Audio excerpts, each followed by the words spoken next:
कहानी की शुरुआत होती है यूचिरो से, जो अपने माता पिता के साथ रहता था। लेकिन किसी वजह से उसके पिता अचानक ही उसे मारने की कोशिश करने लगे। वे मानसिक रूप से अस्थिर थे और हाथ में चाकू लेकर उसके पीछे दौड़ रहे थे। डर के मारे यूचिरो घर से बाहर भागता है, लेकिन वहाँ जो नजारा उसे दिखता है उससे वह और भी घबरा जाता है। उसके दोस्तों की लाशें जमीन पर पड़ी थीं। वह सदमे में था कि तभी उसके पिता ने पीछे से उस पर चाकू से वार कर दिया। उन्हें लगा कि यूचिरो मर चुका है, लेकिन किस्मत से वह किसी तरह बच जाता है और एक अनाथालय में पहुंच जाता है। अनाथालय में उसकी मुलाकात कई बच्चों से होती है, लेकिन उनमें से एक लड़का मीका खास था। जब यूचिरो वहां आया तो मीका ने सबसे पहले उससे दोस्ती करने की कोशिश की। हालांकि यूचिरो खुद को बहुत ही अनलकी मानता था, इसीलिए वह किसी से घुलना मिलना नहीं चाहता था। लेकिन धीरे धीरे उनकी दोस्ती हो जाती है और वह वहां कुछ समय के लिए सुकून से रहने लगता है। एक दिन उनके शहर में एक रहस्यमयी बीमारी फैलनी शुरू हो जाती है, जिसमें 13 साल या उससे बड़े बच्चों की अचानक ही मौत हो रही थी। इसी दौरान एक अजीब समूह उनके शहर में आता है। ये लोग साधारण इंसान नहीं थे, बल्कि वैम्पायर्स थे। यूचिरो और उसके कुछ दोस्त जो 13 साल से कम उम्र के थे, घबराकर अनाथालय की ओर भागते हैं।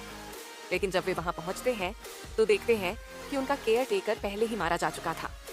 वैम्पायर्स का समूह उन सभी बच्चों को पकड़ लेता है और एक बड़े लेकिन कैद खाने जैसे स्थान पर ले जाता है।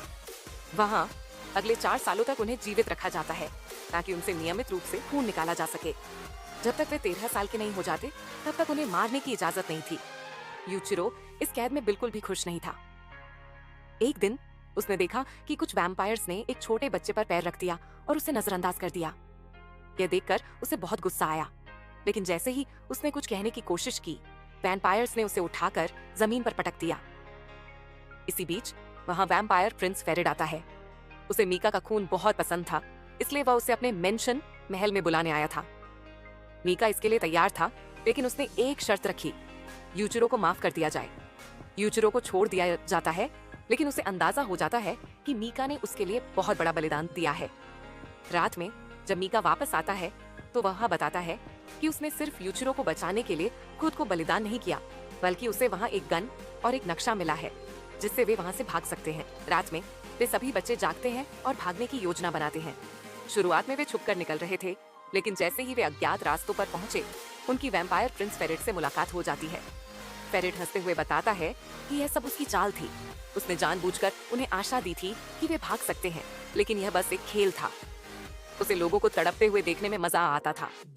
फिर वह एक छोटी बच्ची को उठाकर उसका खून पीने लगता है, जब तक कि वह मर नहीं जाती। यह देखकर यूचिरो गुस्से से पागल हो जाता है और तुरंत गन निकालकर फेरिड पर गोली चला देता है, लेकिन फेरिड बच जाता है और अब वह बाकी सभी बच्चों को भी मारने लगता है। आखिर में सिर्फ मीका और यूचिरो बचते हैं। मीका यूचिरो के हाथ से गन छीनकर फेरिड पर हमला करने की कोशिश करता है, लेकिन फेरिड उसे भी घायल कर नीचे फेंक देता है। गुस्से में यूचिरो एक अलग दिशा से फेरिड पर हमला करता है और उसके सिर पर गोली मारकर उसे मार डालता है, लेकिन मीका बुरी तरह घायल था। वह यूचिरो से कहता है कि वह उसे पीछे छोड़कर चला जाए, वरना वे पकड़े जाएंगे। पहले तो यूचिरो उसे बचाने की जिद करता है, लेकिन आखिरकार उसे मीका की बात माननी पड़ती है और वह अकेला भाग जाता है। जैसे ही वह कैद से बाहर आता है, वह अचानक बर्फीले पहाड़ों में गिर जाता है, जहां उसकी मुलाकात 3 अजनबियों से होती है। उनमें से एक कहता है, लगता है तुम वहां से बचकर आ गए हो। अगर तुम हमारी मदद करो तो हम उन वैम्पायर्स को खत्म कर सकते हैं। यूचिरो बिना कुछ सोचे तुरंत उसे गले लगा लेता है और कहता है, मैं उन सभी वैम्पायर्स को खत्म कर दूंगा, चाहे इसके लिए मुझे कुछ भी क्यों ना करना पड़े। अब असली कहानी शुरू होती है। कुछ साल बीत चुके थे। यूचिरो अब एक हंटर बन चुका था और वैम्पायर्स से लड़ रहा था। लेकिन तभी हम उसे एक स्कूल में देखते हैं, जहां उसे नियम तोड़ने की सजा दी गई थी। यह स्कूल उन लोगों के लिए था जो वैम्पायर हंटर्स बनने की ट्रेनिंग ले रहे थे। यूचिरो यहाँ भी अपनी हरकतों से बाज नहीं आ रहा था, इसलिए उसके शिक्षक ने उसे सस्पेंड करने की धमकी दी। लेकिन तभी उसकी सहपाठी सिनोआ उसे समझाती है कि अगर वह सस्पेंड हुआ तो उसे यहाँ और ज्यादा समय बिताना पड़ेगा। अब अगर उसे यहाँ से निकलना है तो उसे कम से कम एक दोस्त बनाना होगा। यूचिरो को अपनी पुरानी मुलाकात याद आती है, जब वह गुरेन और उसके साथियों से पहली बार मिला था। गुरेन ने खुद को डीमन आर्मी का हेड बताया और कहा कि उनका मकसद वैम्पायर्स को खत्म करना है। उसने यूचिरो को अपनी टीम में शामिल होने का ऑफर दिया था, जिसे यूचिरो ने स्वीकार कर लिया था। लेकिन अब वर्तमान समय में यूचिरो सोच रहा था कि गुरेन बहुत बड़ा धोखेबाज है। उसने वैम्पायर को खत्म करने के लिए ज्वाइन तो करवा लिया, लेकिन अब उसे एक स्कूल में बैठा दिया गया है और उसने अभी तक एक भी वैम्पायर नहीं मारा है। तभी सिनोवा उसे बताती है कि अगर उसे सस्पेंशन से बाहर निकलना है तो उसे किसी के साथ दोस्ती करनी होगी। यूचिरो इसका विरोध करता है और कहता है कि वह गुरेन से बात करेगा और उसे समझाएगा कि वह दोस्ती करने के लिए नहीं बल्कि वैम्पायर को खत्म करने के लिए यहाँ आया है। इस पर सिनोवा उसे एक लेटर दिखाती है जिसे गुरेन ने दिया था। उसमें साफ लिखा था कि अगर यूचिरो को आगे बढ़ना है तो उसे दोस्त बनाना ही पड़ेगा। स्कूल की छुट्टी के बाद जब वे वापस लौट रहे थे तो यूचिरो को अपनी ही क्लास का एक लड़का यूची दिखता है जिसे कुछ बच्चे परेशान कर रहे थे। यूचिरो उसे बचाने के लिए आगे बढ़ता है लेकिन सिनोवा उसे रोक देती है और कहती है कि वह झगड़ा नहीं कर सकता क्योंकि यह रूल तोड़ने जैसा होगा। इसी कारण यूची की पिटाई हो जाती है लेकिन बाद में यूचिरो उसे वहां से ले जाता है। यूचिरो यूची से पूछता है कि उसे वे लोग क्यों मार रहे थे। यूची बताता है कि वह डीमन आर्मी ज्वाइन करना चाहता है ताकि वैम्पायर से लड़ सके। असल में वैम्पायर्स ने उसकी बहन को मार दिया था और वह इसका बदला लेना चाहता था, लेकिन चूंकि वह बहुत कमजोर था इसलिए वह लड़का यामाका उसे मार रहा था। यूचिरो उसे कमजोर कहता है लेकिन तभी अचानक एक धमाका होता है। धमाके की आवाज सुनकर उन्हें पता चलता है कि एक वैम्पायर वहां आ गई है। यूचिरो को यह वैम्पायर को खत्म करने का अच्छा मौका लगता है, इसीलिए वह तुरंत अपनी छुपाई हुई वेपन्स निकालता है और क्लासरूम की ओर भागता है क्योंकि उसे पता था कि वह वैम्पायर वहीं मिलेगी। वैम्पायर अभी एक लड़की का खून पीने वाली थी लेकिन यूचिरो समय पर वहां पहुंचकर उसे बचा लेता है। यूचिरो और वैम्पायर के बीच जोरदार लड़ाई शुरू हो जाती है। लड़ाई के दौरान यूचिरो वैम्पायर का हाथ काट देता है लेकिन वैम्पायर फिर से अपना हाथ जोड़ लेती है और ठीक हो जाती है। उसकी हीलिंग पावर बहुत तेज थी, उसकी एनर्जी खत्म हो रही थी, इसलिए वह फिर से उस लड़की के पास जाती है जिसे उसने पकड़ रखा था ताकि उसका खून पीकर अपनी ताकत वापस पा सके। यूचिरो दोबारा हमला करता है लेकिन वैम्पायर बहुत गुस्से में आ जाती है और यूचिरो को खिड़की से नीचे फेंक देती है, लेकिन गिरने से पहले यूचिरो अपनी तलवार से हमला कर देता है। वैम्पायर खुद को अमर इमोर्टल बताती है और कहती है कि उसे कोई मार नहीं सकता। तभी गुरेन वहां यहाँ आ जाता है और अपनी स्पेशल तलवार से वैम्पायर को खत्म कर देता है। गुरेन के पास एक खास हथियार था जो वैम्पायर्स को पूरी तरह से मिटा सकता था। यूचिरो गुरेन से अपने साथ ले जाने की रिक्वेस्ट करता है लेकिन गुरेन कहता है कि नहीं, उसे पहले एक दोस्त बनाना होगा। तभी यूची वहां आ जाता है लेकिन आते ही फिसलकर यूचिरो के ऊपर गिर जाता है जिससे वह बेहोश हो जाता है। बाद में सिनोवा गुरेन से कहती है कि यूचिरो अब दोस्त बना चुका है, इसीलिए अब गुरेन को अपना वादा निभाना होगा। अगले सीन में हॉस्पिटल में पता चलता है कि यूचिरो को डीमन आर्मी में एक्सेप्ट कर लिया गया है और यूची भी उसके साथ जा सकता है।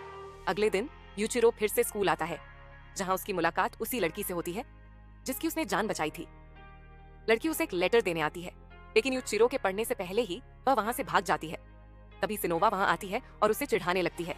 यूचिरो सिनोवा से पूछता है कि अब जब उसने डीमन आर्मी ज्वाइन कर ली है तो उसे अभी भी स्कूल में क्यों रहना पड़ रहा है। सिनोवा बताती है कि उसकी ट्रेनिंग अभी पूरी नहीं हुई है और वैम्पायर एक्सटर्मिनेशन यूनिट के बारे में उसे सिखाया जाएगा। वह अपने हाथ में एक चाबी निकालती है जो एक डीमन वेपन में बदल जाती है। वह कहती है कि हर सैनिक को अपना खुद का वेपन मिलता है जिसे सिर्फ वही कंट्रोल कर सकता है।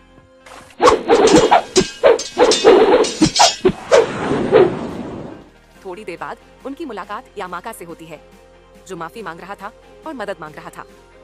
असल में उसका एक साथी फॉरबिडन चेंबर में चला गया था जहां पर डीमन सोल्स मौजूद थे। सिनोवा बताती है कि यह जगह नई ट्रेनिंग के लिए होती है लेकिन बहुत खतरनाक है। यूचिरो बिना सोचे फॉरबिडन चेंबर में घुस जाता है। वहां वह एक खास हथियार को लेने की कोशिश करता है लेकिन डीमन उसे काबू में करने की कोशिश करता है। उसे अपने ऑर्फनेज के दोस्त और मीका की याद आती है। मीका उससे कहता है कि वह उसे बड़ी ताकत देगा लेकिन यूचिरो समझ जाता है कि यह सिर्फ एक छलावा है। वह डीमन का विरोध करता है और हथियार को तोड़ देता है जिससे वह फिर से होश में आ जाता है।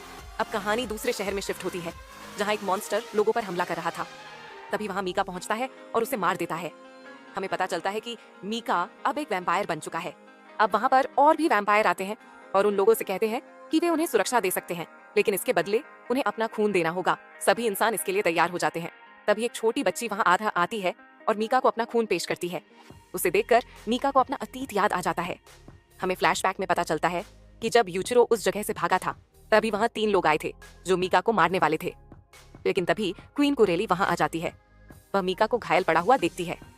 मीका मरने ही वाला था लेकिन कुरेली कहती है कि उसे मीका की जरूरत है, इसीलिए वह उसे अपना खून देती है जिससे मीका एक वैम्पायर बन जाता है। इसके बाद हम वर्तमान में देखते हैं कि यूचिरो फिर से स्कूल लौट रहा था। रास्ते में वह एक लड़के से टकरा जाता है जो इतना गुस्से में था कि उसने तुरंत ही यूचिरो को घूंसा मार दिया। हालांकि यूचिरो उसे कोई जवाब नहीं देता।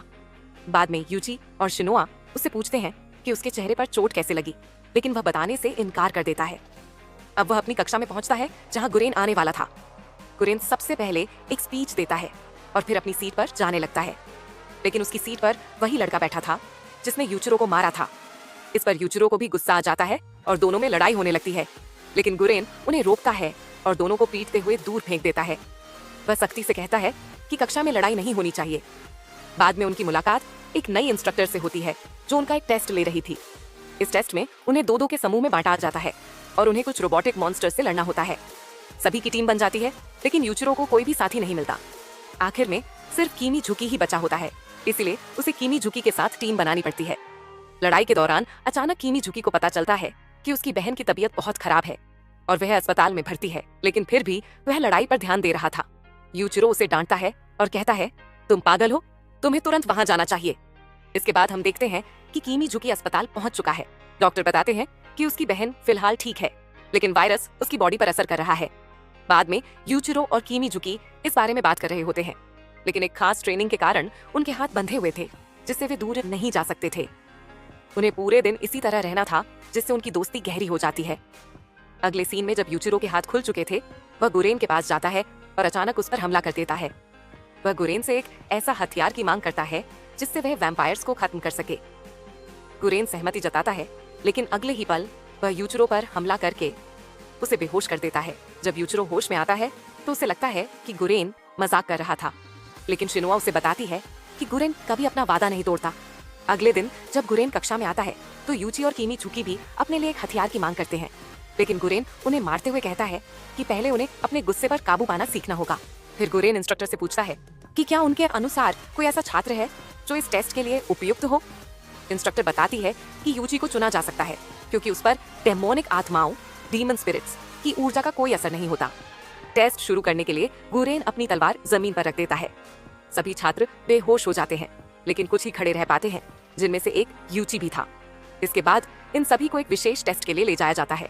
रास्ते में गुरेन सोचता है कि यूची वास्तव में कमजोर है क्योंकि उसे लड़ने का बिल्कुल अनुभव नहीं है और वह बहुत डरता भी है, लेकिन अगर वह एक डेमन को काबू में कर ले तो यह उसके लिए बहुत फायदेमंद होगा, खासकर अगर उसकी कभी वैम्पायर से लड़ाई होती है।